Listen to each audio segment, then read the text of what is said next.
आज Doubtnut app download करें। Doubtnut पर अपने सभी गणित, रसायन विज्ञान, भौतिक विज्ञान और जीव विज्ञान के डाउट्स का करो सफाया। बस प्रश्न की फोटो खींचो, एक ही प्रश्न को क्रॉप करो और तुरंत वीडियो सोल्यूशन पाओ। अभी डाउनलोड करें। तो गाइज हमारा ये क्वेश्चन है यूपी बोर्ड 2020 जो कि फिजिक्स का 7वां क्वेश्चन है। इसके बारे में देखेंगे। तो ट्रांसफार्मर किस सिद्धांत पर कार्य करता है। ठीक है, पहला बिंदु हमें ये पूछा है। उसके बाद में क्या है, एक आदर्श ट्रांसफार्मर के प्राथमिक तथा द्वितीय कुंडलियों में क्रमशः 2000 तथा 50 फेरे हैं। यानी उसकी प्राथमिक तथा द्वितीय कुंडली में यहाँ पे हमें दे रखा है कि फेरों की संख्या दे रखी है। ठीक है, और बात दूसरी आगे क्या दिया हुआ है, इसमें प्राथमिक कुंडली को 120 वोल्ट के मुख्य स्रोत से जोड़ा गया है। ठीक है, तथा द्वितीय कुंडली में 0.6 ओम का जो प्रतिरोध है प्रतिरोध के बल्ब से जोड़ी गई है। यानी यहाँ पे जो बल्ब जोड़ा गया है वो कितना है, 0.6 ओम का प्रतिरोध है। ठीक है, आगे पूछा है हमें इसमें, अब यहाँ पे पूछा है, दिया हुआ है कि गणना की कि द्वितीय के सिरों के बीच वोल्टेज, यानी जो द्वितीय कुंडली है उसके सिरों पर जो वोल्टता होगी वो यहाँ पे बतानी है। दूसरा बिंदु पूछा है इसके लिए यहाँ पे बल्ब में धारा, जो यहाँ पे जो बल्ब लगाया है हमने उसमें धारा कितनी होगी। और तीसरा बिंदु हमें पूछा कि प्राथमिक कुंडली में धारा, जो प्राथमिक कुंडली है उसमें धारा क्या होगी, तथा चौथा बिंदु पूछा है कि प्राथमिक व द्वितीय कुंडली में शक्ति क्या होगी। ठीक है, तो गाइज ये हमारा क्या होता है, पाँच नंबर का क्वेश्चन था, इसलिए आगे हम देखते हैं इसके पहले। तो पहले हम बात करते हैं यहाँ पे किसके, तो ट्रांसफार्मर होता है हमारा, वो किस सिद्धांत पर काम करता है। तो ट्रांसफार्मर हमारा क्या करता है, यहाँ पे पहला बिंदु अगर देखेंगे तो वो होता है हमारा अन्योन्य प्रेरण के सिद्धांत पर काम करता है।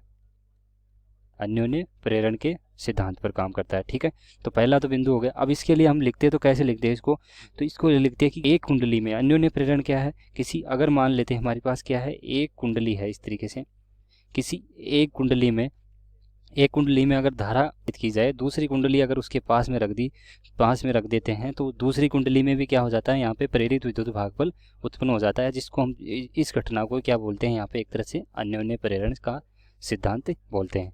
तो हमें ये सीधा यही पूछा था इसके लिए कि ये किस सिद्धांत पर काम करता है, तो ये हो गया हमारा अन्योन्य प्रेरण के सिद्धांत पे। तो पहला बिंदु तो हमारा क्या हो गया, यहाँ पे हल हो गया। अब दूसरे बिंदु में बात करते हैं, हमें क्या है, दूसरे में क्या ये पॉइंट दे रखे हैं, तो ये हम यहाँ पे हल करते हैं। तो इसके लिए क्या है, पहले हम यहाँ पे एक ट्रांसफार्मर दे रखा है, जिसकी एक ये हमें प्राथमिक कुंडली दे रखी है और दूसरी ये दे रखी है हमें द्वितीय कुंडली।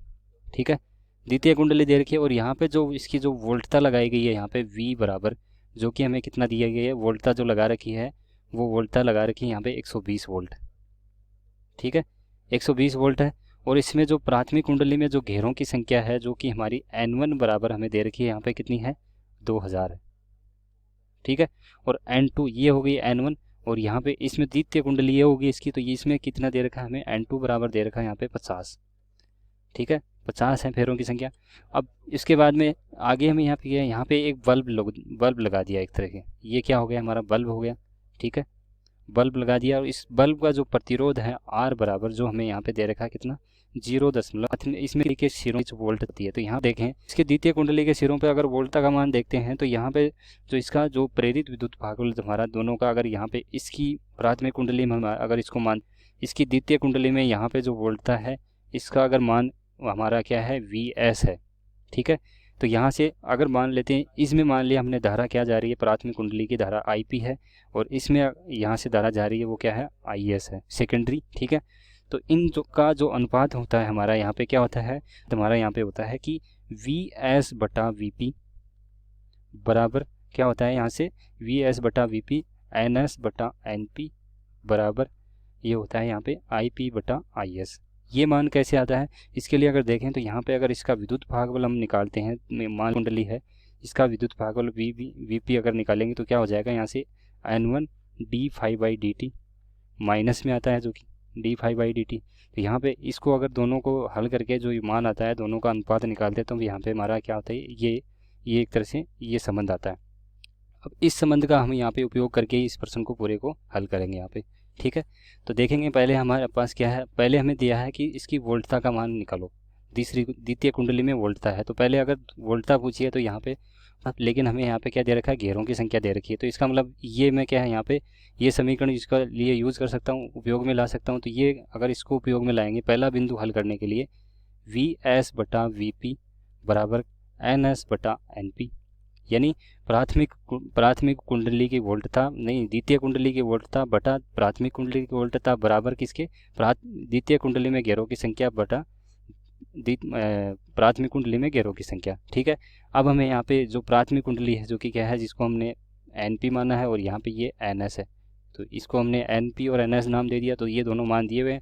और जो प्राथमिक कुंडली की जो वोल्टता है VP बराबर, वो भी हमें यहाँ पे कितनी दे रखी है, 120 वोल्ट दे रखी है।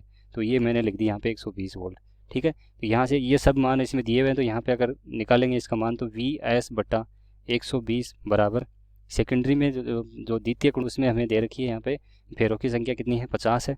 और प्राथमिक में कितना है, यहाँ पे 2000 दे रखा है। ठीक है, 2000 दे रखा है। तो यहाँ से अगर देखेंगे तो 0 से 0 हमारा कैंसिल हो जाएगा, 1 0 यहाँ से काटेंगे तो ये 0 कट गया। ठीक है, और इसको अगर देखें 5 से इसको काटेंगे तो ये कट गया 4 से। तो इसका मतलब यहाँ पे बचेगा क्या, 1/4 बचेगा। और इस 4 को अगर इससे काटते हैं यहाँ से तो ये बचाएगा यहाँ पे 3। ठीक है, तो इसका मतलब क्या है, यहाँ से जो VS बटा 3 बराबर क्या हो गया, एक तरह से 1/1। और आगे इसको हल करेंगे तो ये हो जाएगा V बराबर, जो कि हमारा VS है, सॉरी यहाँ पे VS आ रहा है ये। तो यानी सेकेंडरी जो इसकी द्वितीय कुंडली होगी उसमें कितना वोल्टता कितनी वोल्टता हो जाएगी, यहाँ पे ये हो जाएगी 3 वोल्ट। अब हमें यहाँ पे क्या है, इसमें जो द्वितीय कुंडली है इसका मतलब VS बराबर क्या आ गया हमारा, यहाँ पे 3 वोल्ट आ गया। ठीक है, 3 वोल्ट आ गया। और हमें दूसरे बिंदु में इसके लिए पूछा है कि बल्ब में धारा क्या होगी। तो यहाँ से इसमें धारा क्या जा रही है, IS हमने मान ली थी सेकेंडरी में इसकी द्वितीय कुंडली में, तो IS धारा है और इसके सिरों पे हमें विभवांतर पता है, इसका प्रतिरोध पता है हमें, तो निकाल सकते हैं, इसमें धारा का मान निकाल सकते हैं। तो दूसरा बिंदु क्या हो जाएगा, यहाँ से IS बराबर क्या हो जाएगा, VS बटा R हो गया। और VS का मान कितना है हमारा, यहाँ पे 3 आया है। और जो कि और प्रतिरोध का मान यहाँ पे कितना दे रखा है, 0.6 ओम दे रखा है। और इसको अगर हल करेंगे यहाँ से तो 0.6 को अगर मैं यहाँ पे हटाऊंगा तो ऊपर क्या चला जाएगा, 30 चला जाएगा, 30 हो जाएगा। इसका मतलब इसमें 30 में 6 का भाग देंगे तो क्या आ जाएगा, यहाँ पे 5 एम्पियर आ जाएगा। ठीक है, यानी यहाँ पे हमें पता चल गया जो सेकेंडरी जो द्वितीय कुंडली है उसमें धारा का मान क्या होगा, यहाँ पे 5 एम्पियर हो गया। ठीक है, अब यहाँ पे तीसरा बिंदु पूछा है कि प्राथमिक कुंडली है, जो प्राथमिक कुंडली है उसमें धारा का मान क्या होगा वो यहाँ पे बताना है। तो ये मेरा अगर बात करता हूँ यहाँ पे तीसरा बिंदु है। ठीक है, तीसरा बिंदु में पूछा है कि IP क्या होगा यहाँ पे। तो IP कैसे निकालेंगे, तो IP का मान क्या है हमारे पास, क्या है, दोनों की वोल्टता हमारे पास आ गई और या दोनों के घेरों की संख्या हमें यहाँ पे दे रखी है। और दूसरे इसके क्या है, IP बटा IP का मान, IP मतलब सेकेंडरी में जो द्वितीय कुंडली में है उसका धारा का मान भी आ गया। तो या तो हम ये तो इस समीकरण को उपयोग में ले सकते हैं या इस समीकरण को उपयोग में ले सकते हैं यहाँ पे। तो दोनों में से कोई भी समीकरण हम यहाँ पे उपयोग में लेके कर सकते थे। तो मैं यहाँ पे उपयोग में लाऊंगा VS बटा VP बराबर, ये क्या होता है हमारा, एक तरह से प्राथमिक कुंडली क्या आती है इसमें ऊपर आती है, तो यहाँ पे IP बटा क्या होगा, ये IS होगा। ठीक है, IP बटा IS होगा। अब लेकिन यहाँ पे अब ये मान हमारे पास दिए हुए हैं, प्राथमिक कुंडली में वोल्टता हमें पता है, सेकेंडरी में द्वितीय कुंडली में हमें पता है, और द्वितीय कुंडली में धारा का मान भी हमें पता है। तो ये मान अगर इसमें रखते हैं यहाँ पे, तो द्वितीय कुंडली में वोल्टता कितनी दी है, 3 आई है। प्राथमिक कुंडली में हमारी वोल्टता कितनी थी, 120 थी, बराबर IP हमें निकालना है यहाँ पे। IS का मान हमें अभी निकालना है, यहाँ पे कितना है, 5 है। ठीक है, अब इसको अगर हल करते हैं यहाँ से, तो इसको अगर मैं 3 से काटूंगा तो ये हो जाएगा क्या, यहाँ पे किसके बराबर होगा, 1/40 के बराबर होगा। और 1/40 है तो यहाँ से इसको 5 से काटेंगे तो ये कितना हो जाएगा हमारा, यहाँ पे 1/8 हो जाएगा। ठीक है, तो 1/8 हो गया। इसका मतलब जो IP का जो मान हमारा यहाँ पे आया है वो IP बराबर क्या हो गया, 1/8 एम्पियर हो गया। ठीक है, तो इसका मतलब ये हमारी जो प्राथमिक कुंडली में जो धारा है वो कितनी हो गई, यहाँ पे 1/8 एम्पियर हो गई। ठीक है, लास्ट में जो हमारा इसमें अंतिम बिंदु में हमें ये पूछा है कि प्राथमिक तथा द्वितीय कुंडली में शक्ति क्या होगी। ठीक है, वो शक्ति हमें यहाँ पे निकालनी है।